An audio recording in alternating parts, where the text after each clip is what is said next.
Shalom, y'all, just like a thumb. And the I.S.U.P.K, Commander GEN.YAHANNA, so one of us went to 5th Street, all in New York. We are in Pittsburgh. It's the second day here in Pittsburgh. We had a hand over here, brothers coming through, brothers and sisters coming through. So today, I'm going to present to you a presentation I put together called The Destruction Caused by Ceasar, Borgia, and Christianity. And we're also going to cover a few other small topics, white supremacy, failed leadership, and of course the cure for these situations, for these issues among Israel. So when we talk about destruction, we're talking about ruin. It's clear that there's a certain people that have been ruined. That's blacks, Hispanics, First Nation people. So you're going to destroy people, all right? So black people up on ghettos, the reservations, the barrios, you know what I mean? Most importantly, we lost the knowledge of our God. You understand that? So we're destroying people. Ceasar Borgia is the image or the white Christ of America, of white people. And a lot of our brothers and sisters are worshiping the same thing. He's the image of the beast and the son of Pope Alexander VI. So white supremacy, we're talking about the so-called white man, the Edomites. Supremacy being who's dominant. He's dominant over all Israeli people on the planet, especially the children of Israel. And we're supposed to be the leaders of this earth. If we keep the laws, statutes, and commands of the Most High God. So, failed leadership. We talk about leadership. We're talking about the capacity to lead. Understand? Failed meaning feeble, weak, or not strong. Understand that? So, and then that's hitting on your Christian pastors. A lot of brothers and sisters look up to these celebrities as leaders and whatnot. When we talk about the cure, we're talking about getting back to the law, statutes, and commands of the Most High. And of course, you actually became the Commander GEN.YAHANNA. That's the cure to believe, because Commander GEN.YAHANNA is the man that the Most High chose to run the planet right now. Right. So let's get into it.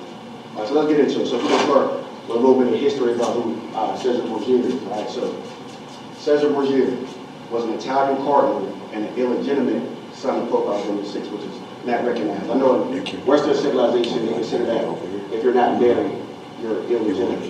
It's not legal. So sometimes you want to. So a cardinal is a senior member of the clergy, pastoral or priesthood of the Catholic Church. Cardinals are created by the Pope and typically hold the title for life.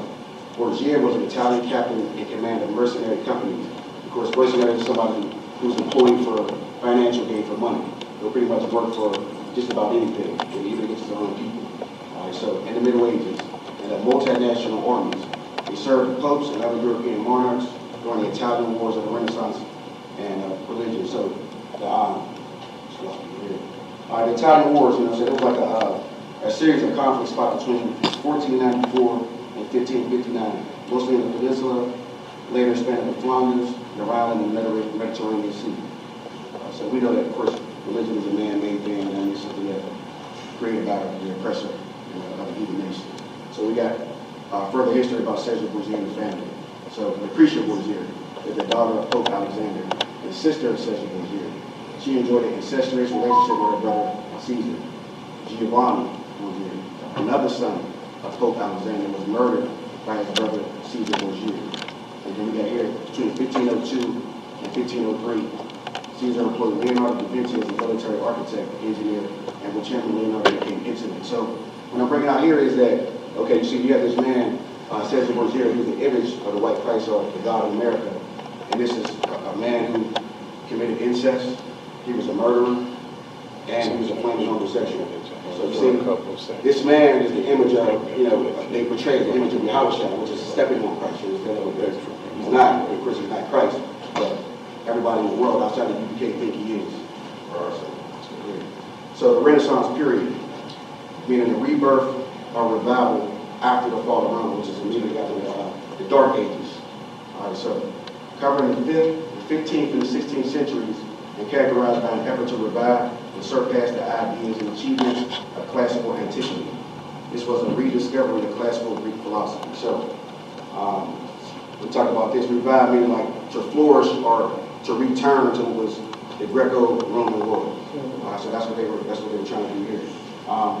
You see here the first image here, the little white babies with wings and whatnot. You know what I mean? Now we know that that's folks, because in Ezekiel 1:5 it talks about the appearance of the angels being burnt as brass. All right. You see the second image, You have, I guess that's supposed to be Mary and the child, mother and the child. We know that Mary is the mother of Christ, and Mary will be a black woman. She's, I believe, a child of Levi. Okay, and then we got the image on the far right. It's supposed to be another depiction of Christ. You understand that? Which is, he looks soft and feminine.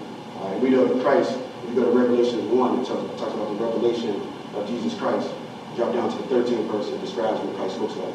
We know he had woolly hair and dark feet and whatnot. Okay, so like I said before, but which painter had the biggest influence in the Renaissance period? Of course, it would be Leonardo da Vinci.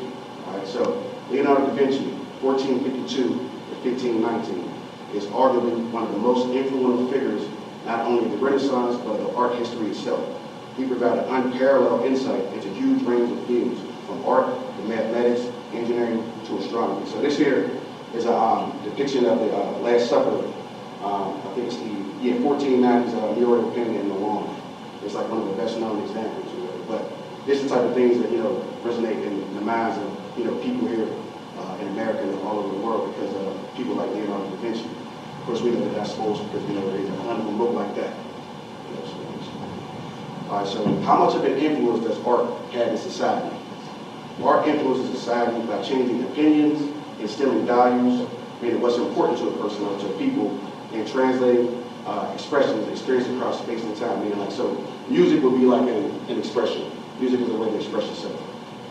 Research has shown art affects the fundamental basics sense of self. All right, so you get into like, the root of the people, or what the foundation or the principal component of the people. So people can look at these images and directly relate them to, blacks, Hispanics, or the so-called oppressor. You understand that? So painting, sculpture, music, literature, and other arts are often considered to be a repository of a society's collective memory. Repository, you think like a container where they store like memory or images and whatnot. So we go to the first one here. So the one nation under God. So that stands for liberty, justice, freedom, love of the country, our national purpose. The 13 stripes, the colony represents the colonies, and then the stars, I believe, is the states at the time, we got 50 at the time. But also, like that eagle, the bald eagle, over time, back in the day, the Romans were wearing shields, and it symbolizes like, the nature of the oppressor, you know what I mean? And the Roman army, when they were trying to pillage Jerusalem or reach the walls, they had this little bird called an aquila. It was like it was an image of a bird, like a golden bird. They would throw it up on the wall because it would like get the soldiers more, encouraged to try to take the kingdom down. Because it was like a serious thing to have this aquila, in your possessions. Like you would be like, it was like you consider like a war hero if you would have this aquila. So that's, that bald eagle symbolizes like, Roman authority, power, and whatnot. Then you have, the white Christ again. Blonde hair, blue eyes, a little bit soft in nature. You understand that? And of course, that nobody will look at that and think that, Christ would have a vested of dripping blood. You know what I mean? Because he's coming back from war. Right. But they will look at that and think that, he's soft. You know what I mean? Which again, is stepping on Christ. You understand that? So then we get to, the other three images here. We got little Kim there now. Back in the day, I thought little Kim had some bars, I like little Kim lyrically. Now, she was spitting a lot of whoredom, but as far as her sound and how she presented herself, I like the bars. But if you look at the sister here, you see she's down on all fours, you know what I'm saying? Tail up in the air, presenting herself like a whore, you understand? So, but again, these are the type of things that resonate with our sisters. You understand that? It resonates with our sisters. They see stuff like this. You got Boys in the Hood, same thing here. You got Horse Chestnut, who was, I believe, Ricky in that movie. You got Cuba Gooding, who's Trey, and you got I.S.U.P.K, who's Borgia. But I believe most of these brothers, I think at least two of them grew up middle class. But this movie's like a crime drama, you know what I'm saying? So, and I remember watching that, and I remember thinking like, I was probably like a young boy at the time, like 91, I think it came out. And I remember like, just looking at that, thinking like, this is like kind of, this is kind of horrific, because I remember thinking, this is actually happening in my neighborhood, So I see this, and it was kind of like terrifying to me, you understand? Even though I know that we know today that they're just actors, you understand that, but it's something that if you're not an actor, you can't manage your heart. You look at things like this, and you don't know the difference between entertainment, acting, and what's real and what's not. So then you get to Tyler Perry, you know what I'm saying? You don't have to touch this. You know what I'm saying? This brother here, you know, dressed up like a woman, you know, got purple on, you know, got a wig on, lipstick, fake breasts and all that. And then, and it's, I guess he symbolizes the loud mouth, you know what I'm saying, sister or whatnot, uncontrollable. And, you know, this brother made millions off of that. And it couldn't be more far from the truth because all the sisters are not like that, you understand that? But it's just, and, you know, the law is against that, you know what I mean? To dress up like a woman, I believe it's Deuteronomy 22:5, where it talks about,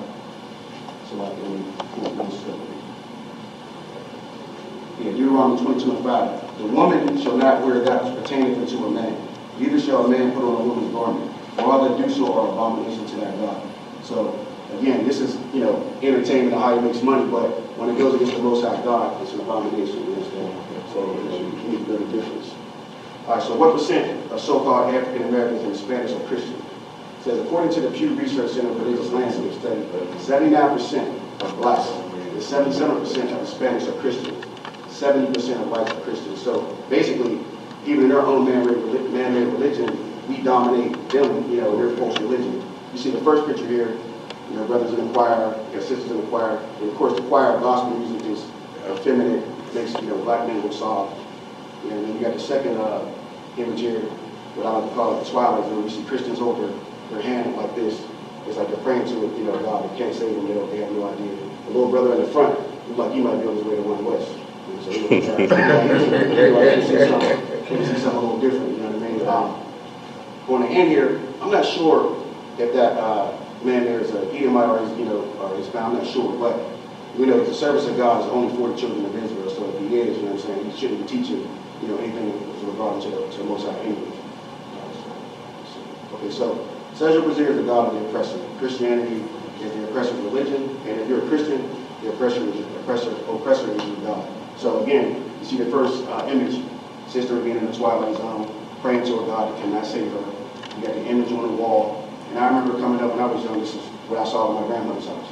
You saying this is what I saw in many other people's houses. I remember when I worked at the job before I got the one I was at. There was a brother, big brother, about 6'8", you know what I mean? 6'8", big dude, braids and everything. Right in the corner of his desk, right by his computer, white Jesus. And I'm looking at him, I'm like, hey, this is way before the truth for me. I'm like, I know you got to know that. You understand? I know you got to know that this is not, has anything to do with our people. Right. You know, like I said, our people are just, you know, we're brainwashed from these things. You see the image of the cross. When I'm driving from my slavery, just about anywhere you go, there's a church on every corner. That image is everywhere. You understand? That image is everywhere. People try to resonate that with the Most High God, but it has nothing to do with the Most High God. Right. All right, so let's get into the destruction cause. So, Matthew 6:24. No man can serve two masters, for either he will hate the one and love the other, or else he will hold to the one and despise the other. So what I'm saying is, when we render service to two masters, the tendency is that we may develop an affinity for one more for one than the other. Serving two masters at the same time, many are seduced and become weak. And that's what you see here. So you see down here in the corner here, you got the brother, you know, dapping up Joe Biden. Joe Biden says, you know, you're not black unless you vote for Joe Biden, right? Right. But of course, you know what I'm saying, this brother's misled. He's probably a Christian. You see, he got his wife behind him. She's probably the, you know, the one that made him do it. You know what I mean? And then you go to the next picture here, brother like he's doing some nose candy. You know what I'm saying? Like it's not funny or anything like that, but this brother has become weak because he probably was a Christian at one point, or grew up in a Christian church, and he realized that, you know, it wasn't, you know, what he thought it was going to be, and then he got weak, turned to the streets. You know what I mean? And then this is what happens. This is what it's over. You know what I mean? And then in the end, you see his hands behind bars, and that's exactly what happens. You know what I'm saying? Like, brothers commit crimes. They have no direction. You probably pretty sure they don't know the I.S.U.P.K commanders are around, and this is what happens. This is a situation where a lot of us before we came to the truth. You understand that? So, but like I said, we can't serve two masters. You can't love the Most High and consider you a sinner. Anybody got any questions for anything? So when it says you can't, no man can serve two masters. Who are the two masters? Well, one will be, of course, the oppressor that the Bible speaks about, and then, of course, the Most High. Okay. And so, if you're serving the white man, you can't serve the Most High. Right. You can't serve nobody but the Most High. If you serve anything other than the Most High, you're not in the truth, and you're going to be destroyed. And that's what's clear what's happening to our people. And so, all right, so here's the scripture to prove it. It says, what does the word say? Deuteronomy 17:15. Thou shalt in any wise set him king over thee, whom the Lord thy God shall choose. One from among thy brethren shalt thou set over king over thee. Thou mayest not set a stranger over thee, which is not thy brother. So that's related to that image you saw with GEN.YAHANNA. You see what I'm saying? Because we're never supposed to put a white man above us or vote. Voting is unlawful. You know what I mean? So voting for a white man ain't gonna do. I mean, we've been over here, over 400 years, and nothing has changed for us. Nothing has changed for us. There's a brother on my slavery now, Trooper Ron can attest to this. Brother about 50 years old, having a conversation with him one day, he says, Joe Biden is going to change everything for black people. And he was dead serious when he said this. And his Christian heart, he really believed that that was going to happen. I mean, you couldn't tell him otherwise. And I just thought to myself, like, you know, like I said, our brothers have become weak. And of course, his wife is a Christian. You know what I mean? So that's where we go with that. Exodus 22:18, thou shalt not suffer which to live. He doesn't like witchcraft or drugs or whatnot. Can't sell drugs, can't use drugs, you understand that? And that's another thing that's destroyed our people. Revelation 2:10, fear none of those things which thou shalt suffer. Behold, the devil shall cast some of you into prison. Of course, the devil being the white man, the oppressor that the Bible speaks about. A lot of our brothers definitely are in prison. You know what I mean? A lot of us are in prison. So that's just letting you know who the oppressor is. All right, so I got a little small clip for you right now. Check this out. This is talking about white Jesus. Let's check this out real quick.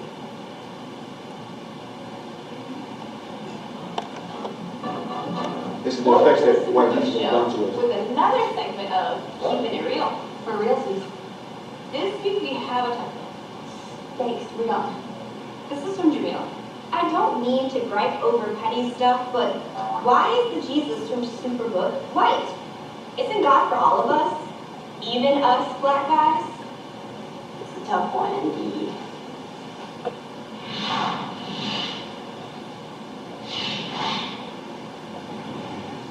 Okay, Jamil, first off, I feel you. I grew up in a community where I was one of a few black people, and all of the pictures of Jesus looked like this. Anybody tell me what that? Help me with this. Is that a sister or is that an Edomite? I'm not sure. This one on the right. That's an Edomite. That's an Edomite. She could be an Edomite. Yeah, could. I don't know. Well, but anybody tell me why you think she did that? She felt comfortable with that white Jesus because it helps her. It benefits her, people. Do anybody else want to? It's like a soft portrait. Exactly. You see what I'm saying? So when she immediately saw the image, it was like, rocked her to sleep. You see what I'm saying? And that's exactly what our people suffer from. That's why, when they take that scripture and turn the other cheek, that's what they think it means. Be soft, that Christ ain't a warrior. Like Christ is not going to have the best of victim blood. You see what I'm saying? Christ has come back to destroy, you know what I mean? He ain't like this. You understand? So I'm going to keep playing. Looking at this every Sunday, I felt like I didn't belong. There you go, right there. The sister right here said, just looking at this picture made us feel like she didn't belong. So just imagine how many brothers and sisters feel this way. I remember when I was younger, and I used to see that image of Christ, or I used to, my grandmother had me in church, and I knew there was something strange about it. I always knew, what I'm saying, I guess, the one West was already in me, I was just a young one. But I just knew something wasn't right. I was looking at a God that didn't look like me. I'm like, it didn't make any sense to be worshiping something that don't look like me. You understand that? So I can understand what your sister's saying. I feel like I came from the family of Jesus. So here's the truth, Jamil. Jesus didn't look anything like the blonde blue-eyed painting. This one is probably a more accurate description. Jesus was a Middle Eastern Jewish man. So not white, but colorful. No one knows what Jesus looked like. You see what she just said? No one knows what Jesus looks like. Now, see, they have a program to run. So they can tell half truth, but they're not going to really tell you everything. So that's a lie, because I can go to Revelations 1:1 and 1:13, and it tells you clearly what Christ looks like. Right. So we do know what Christ looks like, but they have a program to run. Right, so pictures or paintings from when he was alive. So each artist has to make a guess, and at Superbook we always try to be accurate with the time of location. 1st century Middle Eastern.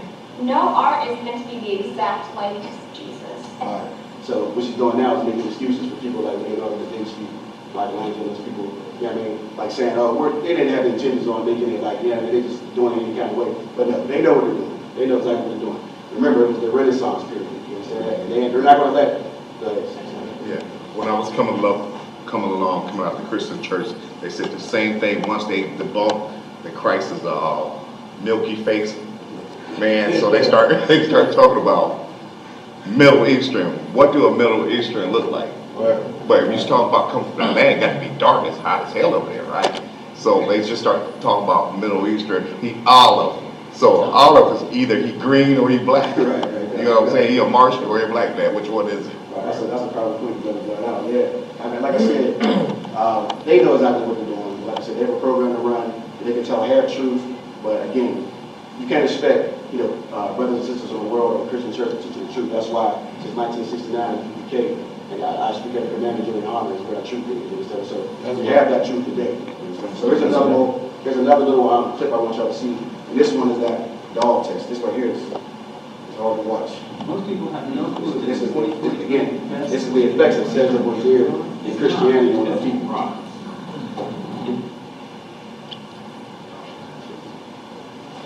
There's a couple little sisters and also, I believe a couple of brothers and some other children too. It's a little short clip.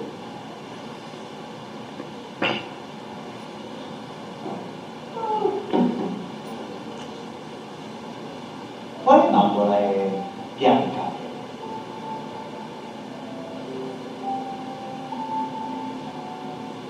Quale bambola è nera? Quale delle due è bella? Questa. Qual è quella bella?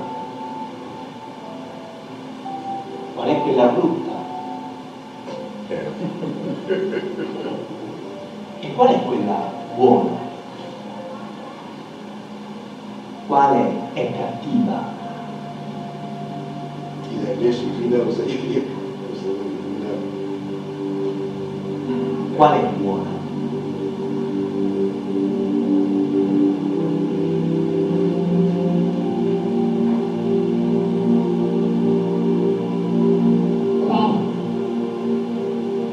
Perché è buona? Perché ha gli occhi celesti. Y'all ain't talking about, all right, let me ask you. Why do you think that little sister said that? Anybody, what's your guess? You brought it wrong? I would have to guess that Ceasar Borgia. Caesar Borgia, the blue eyes. I was gonna say the same thing. The blue eye. Right. I mean, this is the child. So, Because it fit the description of God she's been taught to worship. God, that's right. God. That's what I'm saying. Like, so just imagine they attack our children for the time, you know what I mean? So they come out with the programs are here. You understand that? There's no reason. This is a child. It's really been in the world, I don't know how many years, but she already thinks that that's something, those blue eyes are something special. You know what I mean? It's terrible. Quale è cattiva?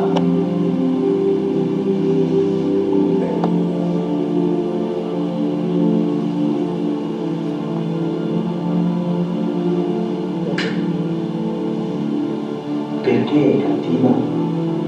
Perché tutto nero. Damn. See, this is, I want to do this. I want to definitely do this, with my own children. You know what I mean? But this is. I mean, and these kids are being honest. They don't know how to, you know what I mean? Lie. They're young. But this goes to show you the work that Christianity and Ceasar Borgia has done to our people. I mean, this is what happens. E qual è la bambola che ti somiglia di più?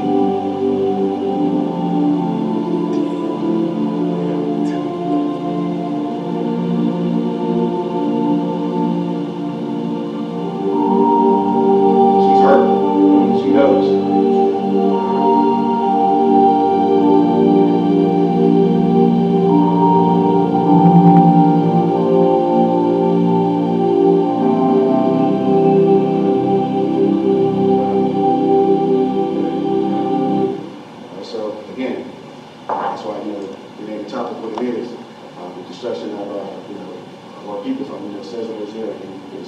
Christianity, because you see what it has done to us. Like I said, those children are young and innocent, and they've already been put in their mind that they have served a white God.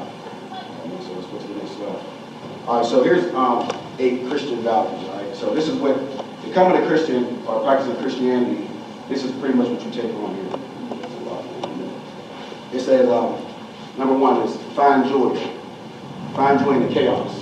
All right. So find joy in the traumatic events, the financial strain, psychological distress. Right. So and I'm going to pull scriptures and check it about it. So it says, Micah 2:10, arise ye and depart, for this is not your rest, because it is polluted and shall destroy you, even with the sword destruction. So in the chaos, the traumatic events, we suffered the transatlantic slave trade. A lot of brothers in the ghettos, bars were poor, were broke. You know what I mean? Definitely stressed out. And this is not our rest. America is not our rest. You understand? We hear this every day, day in and day out. I.S.U.P.K commanded GEN.YAHANNA to leave America. And that's what most of the brothers and sisters in the school have done.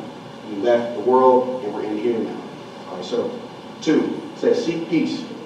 So they want us to take on the doctrine of Michael King. You know what I'm saying? Little black boys and little white girls can hold hands and all that. Seek peace with these people. Deuteronomy 23, thou shalt not seek their peace, nor their prosperity all thy days ever.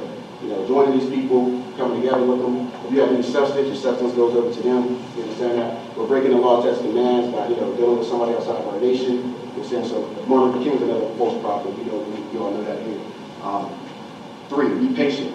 Be a good slave and be patient until death you get to heaven. And that's one of the biggest Christian values. They teach you that you got to suffer all this trials and tribulation here in order to get to heaven for something to come to you.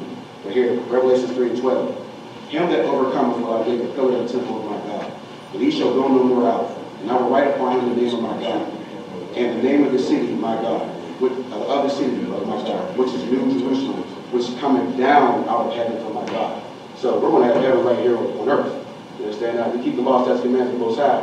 We're going to have heaven here. We don't got to die to get to heaven. You understand that? And that's like I said, that's just a wicked thing that they teach our brothers and sisters that. You see, be good. Have a favorable character to their standards. To be anything but who we are. They want us to put on that suit, shave your face off, shave your beard, get shape ups. You know what I mean? Look more like the white man, walk like the white man, talk like the white man. You know what I'm saying? They try to crowd these things for you to get a job and their structure and everything. I remember back in the day, I was going to get a job working in a power plant. And this is before I even knew about the truth. There's something wrong with it. They told me, so we had an orientation. They said, you got to shave your beard off. They pulled out the razors in the orientation and this shaving cream on the table. And I got up, walked out. And everybody's laughing at me like, you really left? It was like when we paying like $20 an hour. You know what I'm saying? Which years ago would have been pretty decent, you know what I'm saying? But I was like, there's no way to shave it out. And I didn't even know about the truth, but I just knew something not right about it. You know what I'm saying? So, yeah, they just brought that out. I was just like, this is crazy. So I said, okay, number 6, live faithfully. Join the military. Be faithful to America and the image of white Jesus. You see what I'm saying? They want you to, join the American military, fight for the oppressor, you know what I'm saying? Do his work, fight against your own people, fight against other people, but they sit here and oppress us day in and day out here in America. A lot of veterans that was in the military for years, my father was a veteran, come back here and they got a damn thing. Or they treat you like, SHIT and so on. But that's just what it is. What is it? Deuteronomy 11:6. Okay. Take heed to yourselves, that your heart be not deceived. And ye turn aside and serve other gods and worship them. And this is getting into like the flag. When you, in America, from the time we're young, they want you, they make you stand. I don't think they do it no more in schools, but they used to make you stand up and salute the flag and all that. You know what I mean? They really stopped doing that because of other nations, not because of us. Muslims and all that, you know what I mean? So they stopped that flag. Worshiping that flag in America, those are, that flag is an idol. You know what I'm saying? That flag, like Jesus, he's an idol. You know what I'm saying? And the Lord does not want us to be worshiping anyone but him. All right, so have self-control. Number 7. Show restraint while being oppressed. Don't complain about being murdered by the police. So, you know what I'm saying? We're supposed to have self-control, whether, murdering us day in and day out. You know what I'm saying? Oppressing us. Just like last night, we was out in West Newton, which is, country, and the police went right into the cut, waited for us, and they pulled up. And like Adam said, we ain't got nothing to worry about. We all legal here. We ain't sitting, you know what I'm saying, the license to carry and all that. But again, like I said, they want to oppress us, they want to stalk us, watch us, you know what I mean? And like I said, they could do that to us here, but they know they're going to get us on it. You know what I'm saying? But in the world, you might have something to worry about. Because even here, like I was 2 years ago, a young brother, Antoine Rose Jr., young, about 15, 16 years old, ran from the police, Michael Rossville shot him in the back like 3 or 4 or 5 times, something like that. And he beat the charge too. He beat the damn charge. You know what I'm saying? So this is what we got to face, you know, when we're not in the truth and we don't know, you know, how to handle, you know, this American society. Number 8, it says, let me get that, Exodus 23 and 22. It says, but if thou shalt indeed obey his voice and do all that I speak, then I will be an enemy unto thine enemies and an adversary unto thine adversaries. See what I'm saying? So we keep the law, statutes, commands, the Lord will be our protection. You know what I'm saying? And that's been our destruction here in America and all over the world, because if you're sinning, you don't have the protection of the Lord. You understand? So that's why these people can get away with these things, because we're sinning against God. Let me get show love. These are all Christian values. I got this online. Love your enemies regardless of how they treat you. Put faith and trust into them. All right. So that's what America is all about. You know what I mean? Regardless of what you're going through, put your faith and trust in them. And of course, you're only supposed to put your faith and trust into your God. So Ecclesiastes 32 and 24. He that believeth in the Lord taketh heed to the commandment, and he that trusteth in him shall fare never the worse. Put your trust in the white man. He's not going to serve you. He ain't going to do anything for you. I mean, we should know that by now. It's been over 400 years. If you check the history of these people, they've always been this wicked people. You know what I mean? Abominable people to the Most High. But put our trust in the Most High God, and we'll fear, you know, we'll be in a better situation. All right, so this is a Warner of Solomon's image from 1940. In colonial Latin America called New Spain by European colonists, images of white Jesus reinforced the caste system, where white Christian Europeans occupied the top tier, while those with darker skin ranked considerably lower. Scholar Edward J. Blum and Paul Harvey argued that in the centuries after European colonization of the Americas, the image of a white Christ associated him with the logic of empire and could be used to justify the oppression of Native and African Americans. So that's what this image represents. Empire, their empire, us at the bottom, and us being oppressed. You know what I mean? So hold on, let's see here. Okay, so here's an example of the caste system. It says it is a social hierarchy passed down through families, and it can dictate the professions a person can walk in, as well as aspects of the social life. So you see, this is around the time of the colonization. They got the Spaniards on top, who were the Peninsulars and the Creoles, people born in New Spain with Spanish parents, mestizos, born in Spanish and Native American Indian parents, and then you got Native Americans, and then you got people from the African and Caribbean, you know, New York people. So, but this is what it looks like. This is pretty much what it's like today. I mean, I know at the bottom, Native Americans and we culture, you know, we're about in the same situation. So this America is built on this caste system. It says, what can I expect accepting the oppressor as my God? You can expect rape. You understand? You can expect rape. On slave ships and on the plantations, the rape of enslaved women was a performance of white masculinity. Cowards, you understand that? That's one of the reasons. That's one of the ways they show their masculinity by raping our women. 216,000 children have been abused by Catholic priests since between 1950 and 2020. Everybody knows about that Catholic Church. You understand? For life, y'all understand how they keep getting away with this thing. Not on forever. Again, this is what we can expect, like I said, the oppressor is our God. Warfare and conquering. The white man conquered the natives and dropped bombs on Nagasaki in the name of white Jesus. That's what they do. You know what I mean? That's what they're warfare and conquering. Alcohol abuse, drugs, mental disorders. Our people are destroyed in America thanks to the oppressive period. I mean, you see, you can just go right out here. You know, they kind of, you know, they made them leave a little bit, but if you walk all out here downtown, you'll see our people destroyed on drugs and alcohol abuse and all types of mental disorders. Even down in the bottom floor of the lab, you see the same thing. This is a little drug fact sheet. I'm not going to read the whole thing. I'm just going to read a little bit of it, just to prove my point. This is I think a couple years ago, 2015. The drug war, mass incarceration, and race. All right, so it says, with less than 5% of the world's population, but nearly 25% of its incarcerated population, the United States imprisons more people than any other nation in the world, largely due to the war on drugs. Misguided drug laws and harsh sentencing requirements have produced profoundly unequal outcomes for people of color. Although rates of drug use and sales are similar across racial and ethnic lines, Black and Latino people are far more likely to be criminalized than white people. And we're just a little more. It says the drug war, mass incarceration, racial disparities in the U.S. judicial system. There were more than 1.5 million drug arrests in the U.S. in 2013. The vast majority, more than 80%, were for possession only. At year end 2012, 16% of all people in state prisons were incarcerated for drug law violations, of whom nearly 50,000 were incarcerated for possession alone. More than 50% of people in federal prisons are incarcerated for drug law violations. About 500,000 Americans are behind bars on any given night for a drug law violation, 10 times the total in 1980. So people of color experience more discrimination than every other people, basically.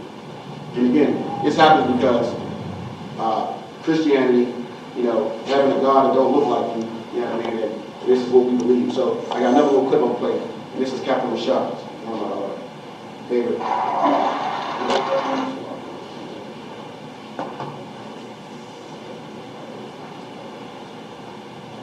He's going to break down basically this. So it's got this one a long time ago. Big and powerful and can fly and breathe fire down and destroy nations, just like the white man. They still bombers. In the Vietnam War, the white man would paint a dragon face on his nose tip and spray napalm and spray Agent Orange and burn his enemy like a dragon. That old serpent who is now the dragon, who's called what? Not yet, or what? Not yet, or what? Not yet. Show me some spiritual scientific book that calls the white man the devil, and I will join. Show it to me. Bible says the white man is the devil. Go ahead. And Satan. And what? And Satan. Go ahead. Which deceives the whole world. So this white man, this serpent, he is the devil that deceives the whole world. Now go back to Revelation 13 where it called it the image of the beast. Now remember, Genesis just said the serpent is the most subtle beast of the field. Meaning there's other beasts in the field, other nations, right? But this beast is the most subtle. This beast is going to rape your children and molest your children, and then come with this and say, I come with beast. This beast dropped bombs on Hiroshima and Nagasaki and put this picture up.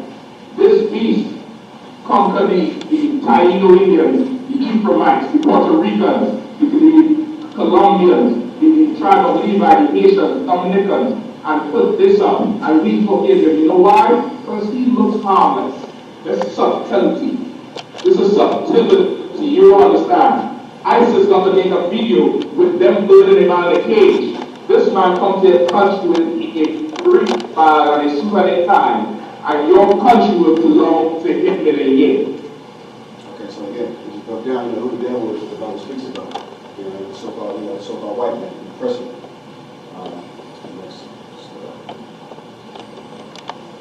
All right, so who is the devil? We're going to bring some scriptures now. It says, Job 12:6, the tabernacles of rock was prosperous. So in Rome in 70 AD, they pillaged Jerusalem. You know what I'm saying? The so-called Jewish man today, he rules the planet, or governs the planet with our laws of separation in the Bible. And he claims to be us. You know what I mean? So 2 Ezra 10:23, the seal of Zion has lost its honor, delivered into the hands of the haters. You know what I'm saying? People think that the shield of David is Star Molech. You know what I mean?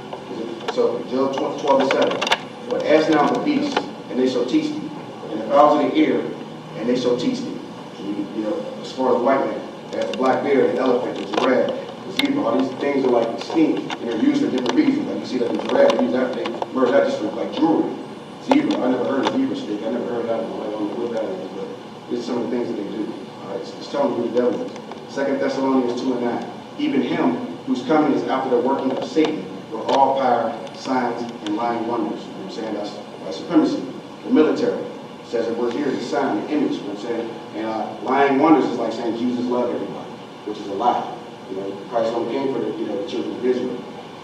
Psalms 49:11. Their inward thought is that their houses shall continue forever, and their dwelling places to all generations. They call their lands after their own names. Like in the scriptures it says, I sit not a widow. I sit not a widow. They think no destruction is ever going to come to them. You got Ohio, Columbus, Ohio. That's the name of an oppressor. You understand that? Here in Pittsburgh, William Penn. That's where Pittsburgh is named after. William Penn. When I went down to Ceasar, Texas, I was at the airport, Bush International Airport. You see what I'm saying? He names his places after him. Job 9:24. The earth is given into the hand of the wicked. He covered the faces of the judges thereof. He put his face as Christ. As the angels. as the Most High God, as the Israelites. You know what I'm saying? So it's letting you know who the oppressor is. You know what I'm saying? None of these people, you know what I'm saying, don't look like us, right? You see the pictures of the little white angels and the mother and the child and, you know, the white Christ. Again, those are all false images. We know the scriptures say that, you know, Christ is a black man, Mary is a black woman, you know what I'm saying, Moses is a black man, and so forth. All right, so emasculation. So this image here is emasculation of, you know, a man. To deprive strength, vigor, and spirit, meaning to weaken. That's what emasculation means. So 1 Corinthians 6 and 9. Know ye not that the unrighteous shall not inherit the kingdom of God? Be not deceived, neither fornicators, nor idolaters, nor adulterers, nor effeminate, nor abusers of themselves of mankind. The reason why I brought that up is because this image speaks everything about it, being effeminate. You understand that? So, and effeminate, having feminine qualities untypical of a man, not manly in appearance or manner. And that's what you see here with the blonde hair, blue eyes, you know what I'm saying, stringy hair, and this little soft next to weak. Now I'm going to show you what a real man looks like. Commander General Yohanna. You know that's what a real man looks like. Strength, valor, spirit. You know what I'm saying? 13 shield Commander General Yohanna. 1 Maccabees 14 and 9. The ancient men sat in all the streets communing together of good things, and the young men put on glorious and warlike apparel. You know what I'm saying? Commander General Yohanna been doing that since he came into the truth. You understand that? That's glorious and warlike apparel. You know what I'm saying? If anybody want to be like this, you know what I'm saying? It's like, I want to be like him. You understand that? Not that soft that we just saw. You understand that? So, all right, so what the black church promotes. The black church promotes integration. All right? There's like 45,000 different church denominations. All right? Disobedience to God's laws. They say that the laws are done away with. Okay? Love for your enemies and hate your own. God loves everyone. You understand that? Puts women above men. It puts a restraint on male power and recognition of female roles and dispositions. We know that the Christian church is dominated by women. You know, big goofy hats on, you know, collar shots and everything. Even like when I was a young man, there was a woman that was raised up as the pastor of the church. You know what I mean? And she used to be on my heels too. Like, you need to get baptized today. You need to get that. It was like I just knew something was wrong with it. I never did it, but it was like she was on my heels about it. On my heels about it. So it says turns children into LGBTQ, makes men effeminate. And the Pope says that we are all, you know, the Pope says we are all welcome. So, you know, if you're like effeminate, the Pope says, okay, so does TITHES. I'm going to bring that up in a minute too. Produces sinners and murderers. So that realization sets in that this is false and it's not going to work, and that brothers go to the streets. You know what I'm saying? Brothers go straight to the streets and it's rebellion. And then it also promotes that the pastor is above all.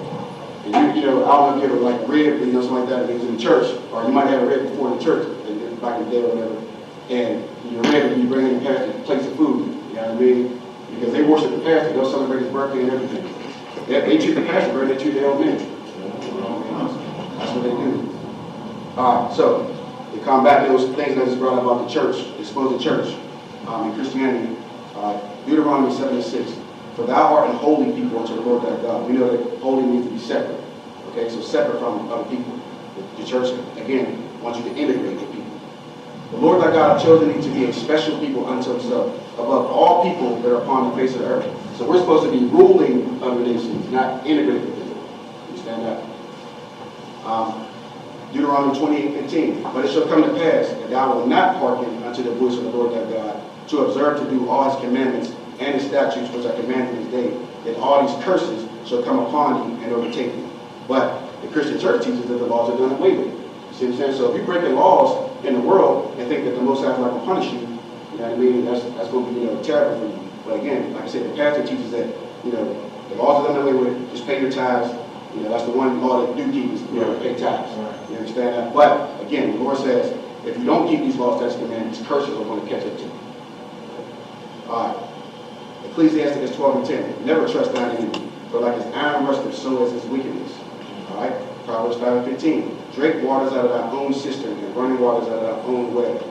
You know what I'm saying? God, you know, they teach in the Christian church that God loves everyone. Love your enemies. You understand that? But we need to be with our own people, love our own, support our own. You understand? Bring our own people up. 1 Corinthians 11 and 3. But I will have you know that the head of every man is Christ, and the head of the woman is the man, and the head of Christ is God. And this is puts down that theory that, you know, in the Christian church that they put women above men. You know what I'm saying? Like about putting, you know, restraint on male power. The woman is supposed to be under the man. So there's no equality in the marriage. Did you say it again? There's no equality in the marriage. No, there definitely is no equality. I mean, that's what they teach. You understand that? But there definitely is no equality. I mean, they definitely put women up. You know what I mean? Especially amongst our people. You know what I mean? They want our women to, you know, they turn us upside down. They want a woman to rule over us. But certainly the white woman is not equal to the white man. You understand that? So, but in the Christian church, according to the pastor, to keep that congregation nice and big, he's going to make sure that women are pleased. Because they're the ones who are most invested in the church. All right, so here we go. Romans 1:26. For this cause God gave them up to vile affections. For even their women did change the natural use into that which is against nature. We're talking about homosexuality. You know, I mean, things like, you know, unlawful sex, fornication.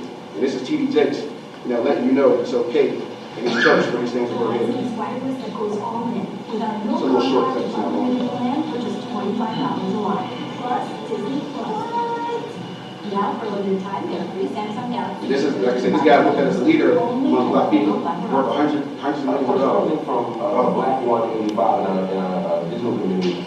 So do you think, I'm assuming, LGBT community and the black church can coexist? Absolutely. Let me push that question, because that's sort of obvious. Yes, the church ain't turning away. How should that church do it? I think it's going to be diverse from church to church. Every church has a different opinion on the issue, and every gay person is different. And I think that to speak the church, the black church or the white church or any kind of church you want to call it, are all the same is totally not true. And all gay people are not the same. The types of relationships that are afforded are based on the types of people in each individual case. And LGBTs are like some sorts and have to find a household of worship that reflects what your views are and what you believe, like anybody else. Conform to people.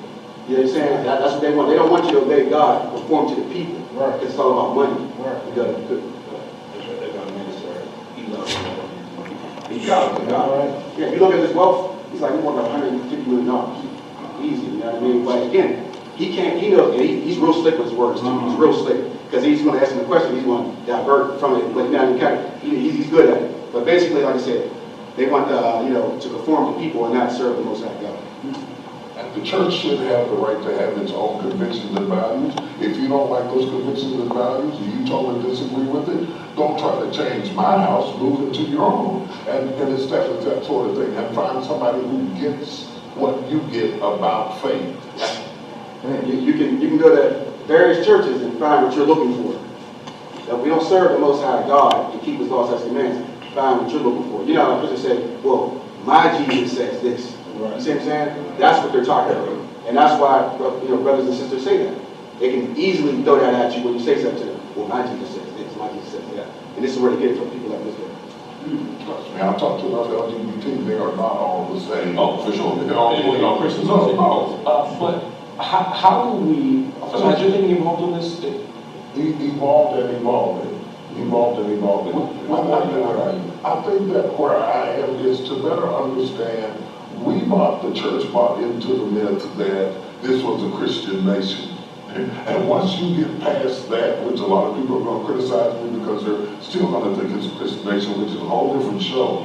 But once you begin to understand that democracy and that a republic actually is designed to be an overarching system to protect our unique nuances, then we no longer look for public policy to reflect biblical ethics. If we can divide, or what you would call separation of church and state, then we can dwell together more effectively. All right, I'm just stopping. We all know what he's doing. You know what I mean? He's real clever with, you know what I mean, saying a bunch of nothing. You know what I mean? It reminds me a lot of other false prophets. Again, this is why there's a lot of women love this dude. He has his own damn Bible. Matter of fact, I think I was going to bring that up with the sister that was holding up the Bible and with the thing, like the cross in the back around the wall. But he has his own Bible. I think it's called T.D. Jakes, something Bible, Woman's Bible or something. Yeah, let's do this. All right, so the church produces sinners and murderers, right? So like I said, realization sets in and rebellion comes. 1 John 3:16. Whosoever abideth in him sinneth not. Whosoever sinneth hath not seen him, neither have known him. So you can't sin. You can't sin against the Most High God. You don't know the Most High God. Like when we have camps, we're on the streets. We always ask, who believes in the Most High God? Everybody walk past and raise their hand and say, yeah, me. But they don't actually do what the Most High God says they do. It's just trendy or popular to say you do.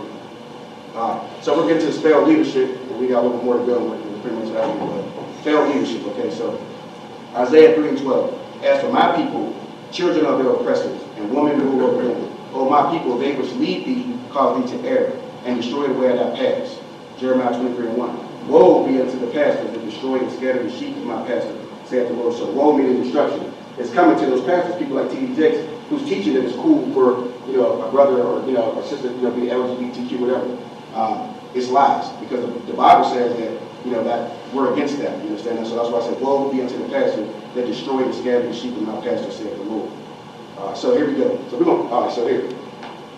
You see these people here. So you got Jay-Z, you got Brother Polite, Steve Harvey, you got T.D. Jakes, you got Martin Luther King. All right, so Jeremiah 23:21. I have not seen these prophets, yet they ran. I have not spoken to them, yet they prophesied. Now, I'm not saying, so in the hip-hop, in the black community, for some reason, they look at Jay-Z like he's like he has his own religion or something. I don't know, maybe because he's slick with words or whatever, and he's a good rapper. But people actually do believe in this guy, like he's something special. Right. You know what just happened to Brother Polite, and he's doing about 17 years, something like that, for molesting a child. Okay, and I remember a couple years ago, when that conscious community stuff was rocking, before Captain Ceasar actually destroyed it. You know what I'm saying? But this guy here, young Pharaoh and all them, but... No, I mean to cut you off. Just keep going on. Oh, okay. Yeah. But I remember sister saying, oh, these brothers got the knowledge, you know what I'm saying? And then she doing it, she's like, you know what? They got the knowledge, and they said you can continue to smoke weed too. You really believe in this, you know what I mean? That's why you like them. Yeah.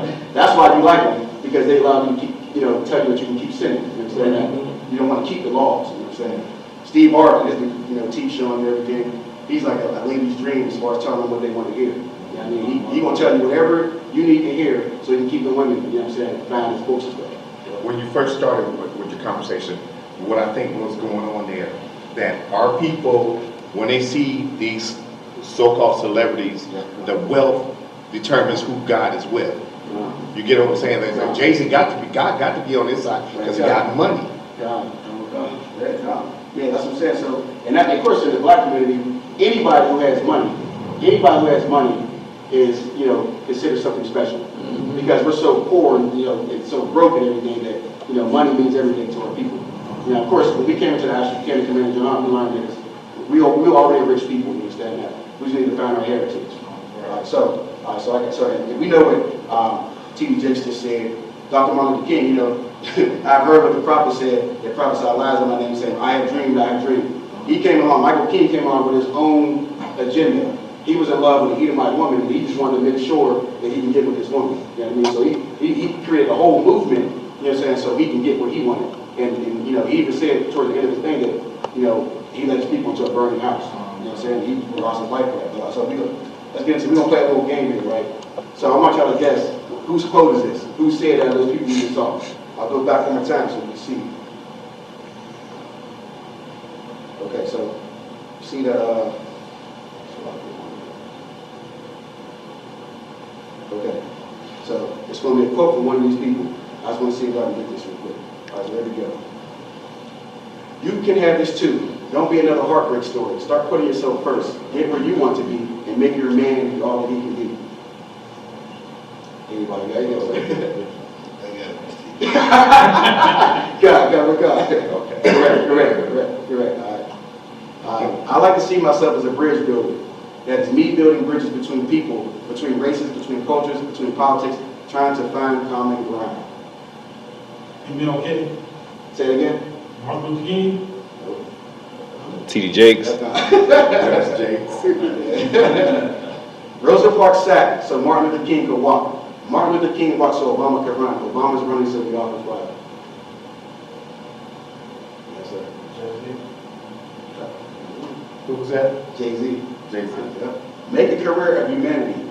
Commit yourself to the noble struggle for equal rights. You will make a better person of yourself, a greater nation of your country, and a finer world to live in. It is incumbent that you separate yourself from negative persons, places, and things. It's the only key to succeed. I'm going to go with Steve Harvey. Nope. Right. Who? Polite. Yep. In other words, get away from these niggas. Get rich, go to Hollywood. That's what you did. And take pictures with white women. because that's what you did. Yeah. You know what I mean? Your job is to inspire people from your neighborhood to get out. Damn. Jay-Z. Yep. Wow. And so my point in saying this is, you see, unfortunately these brothers serve the oppressor and love America. They wish to fill the lust of their own bellies. That's why they're telling you these things. They don't actually care about your people. Romans 16 and 18. For they that are such serve not our Lord Jesus Christ, but their own belly, and by good words and fair speeches deceive the hearts of the simple. I got one more for you. I want to see if anybody get this. Who said this? When you think about some of the brothers who are being brutalized by police, you also got to have them take a look. And let's take a look in the mirror at the image we portray. If I'm a cop, and every time I see a young black youth, whether I watch them on TV, movies, or just seeing them hanging out, and they're not looking properly dressed, properly refined, carrying himself, conducting himself proper hours of the day, things that a man does, they're going to have a certain fear and stereotype of him. Anybody want to say it? Who? Nope. I'm going to tell you right now, it's nobody on that page. Is it a news anchor? Nope. Every Christian. Yeah, just about. But it's a specific person that's going to look you up. So like, yeah. Take a guess. He's in the music industry. Do we know? Oh, we know him. Tupac. Damn. What's his name? P. Diddy. Nope. Damn. Ready? I got it. KRS-One. Nope. He's gonna mess y'all up. You ready? Anybody want to know? Anybody see that? Huh? Lil Wayne. Nope. Kendrick Lamar.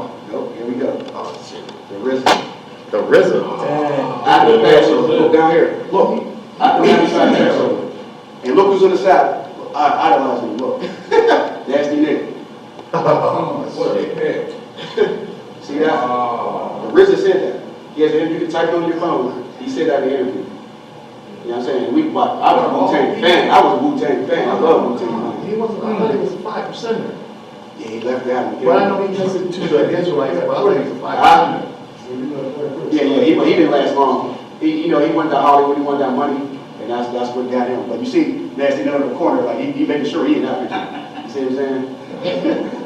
Crazy, man.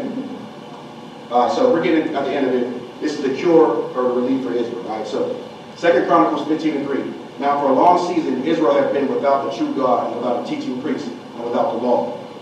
2 Chronicles 15:4. But when they in their trouble did turn to the Lord God of Israel and sought him, he was found in them. Okay, so it's saying we had a teaching priest, we were up on our laws, and but when we seek him, we're found in him. All right? Ecclesiastes 5:7. Make no tarrying to turn to the Lord, and put not off from day to day. For suddenly shall the wrath of the Lord come forth, and thy security thou shalt be destroyed, and perish in the day of vengeance. So, tarrying, making delay, like delay serving the Lord can be, a terrible situation for us. Because the Lord wants us now, you understand that? So when the Lord calls on you, you got to come and do his work, you understand that? We all have to do this, you understand that? So we don't want to perish in the day of his vengeance. You don't know when it's coming. Ecclesiastes 17:26. Turn again to the Most High, and turn away from iniquity. For he will lead thee out of darkness into the light of health, and hate thou abomination vehemently. So if you were in a world and you smoke weed all the time, or you chase whores or whatever, anything that you used to do in the world, you got to hate that now. You got to go completely opposite of what you used to do. So whatever you did, the old man, he's dead. The old woman is dead. You got to be a new person under Christ, a new creature in Christ. You got to hate what you used to do. Understand that? All right, Isaiah 30:20. And though the Lord give you the bread of adversity and the water of affliction, yet shall not thy teachers be removed to a quarter anymore, but thine eyes shall see thy teachers. All right? So we're saying that we want to see our teachers. All right, some point. Ecclesiastes chapter 44. Let us now praise famous men and our fathers that begat us. The Lord hath brought great glory by them through his great power from the beginning. Such as did bear rule in their kingdoms, men renowned for their power, giving counsel by their understanding and declaring prophecies. Leaders of the people by their counsels and by their knowledge of learning meet for the people. Wise and eloquent are their instructions. And that's what you see here with the general. You see what I'm saying? I.S.U.P.K. under commanding GEN.YAHANNA. They teach about our fathers. They teach about Abraham, Isaac, Jacob. You understand that? They teach about our history. They're glorious renowned men. Right? They have understanding and wise counsel. If you have any issues, this is who you go to. You understand that? The men above in your camp. You know what I mean? But they get it from the generals. Okay? They've been declaring prophecies since 1969, commanding GEN.YAHANNA. Things that he was saying, way back in the day is happening now. You understand? With these wars and everything. You see that happening now. They are eloquent and give great instruction. Everybody knows that about the generals. Okay? I remember the Passover, my first one, General Muhammad was in the back of the building. There's like a long club line waiting to go up and talk to General Muhammad. You know what I mean? Because they know about his instruction, you know what I'm saying? His wisdom. All right, so we're coming to the end. Command in General Yohanan. Ecclesiasticus 3:18. The greater thou art, the more humble thyself, and thou shalt find favor before the Lord. Command in General Yohanan is a great man. He is extremely humble. You understand? He's a very humble person. Ecclesiasticus 4:7. Get thyself the love of the congregation and bow thy head to a great man. He's our leader. You understand that? He's a great man. Matthew 23:11. But he that is greatest among you shall be your servant. And that's exactly what he is. He is a servant to his people. And I was like when General Muhammad always jokes and says, Commander General Yohanan loves you all. I don't. You know what I mean?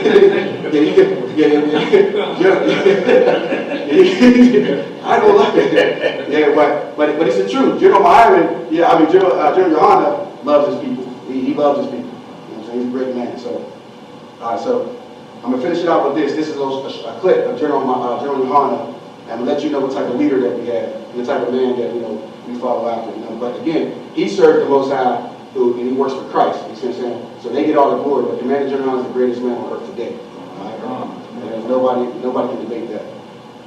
So this is one of my favorites here. I just learned about it not too long ago, but this is what our leader says compared to those fake leaders that we just saw.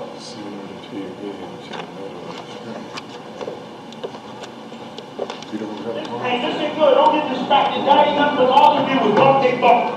Don't miss this point I'm about to show you. Read.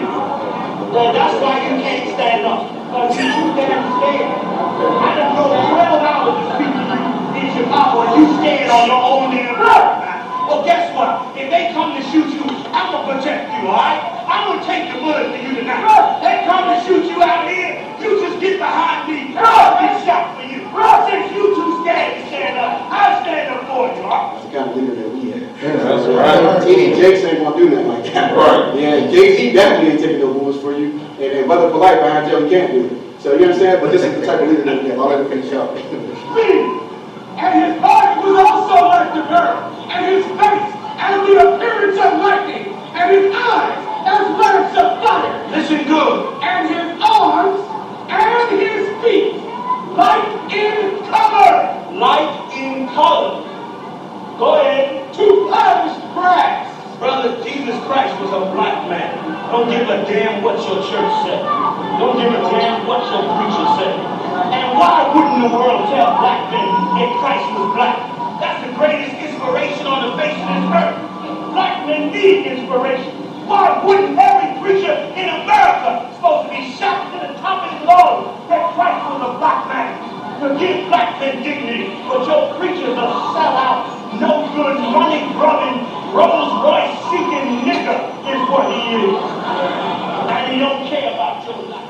That's the man that we work with. You understand that? You notice how he gave all praise, or gave, to the Most High and Yahweh. You understand? He didn't take it for himself. That's what a leader. That's the word of a great man, a leader. You understand that? And that concludes the presentation.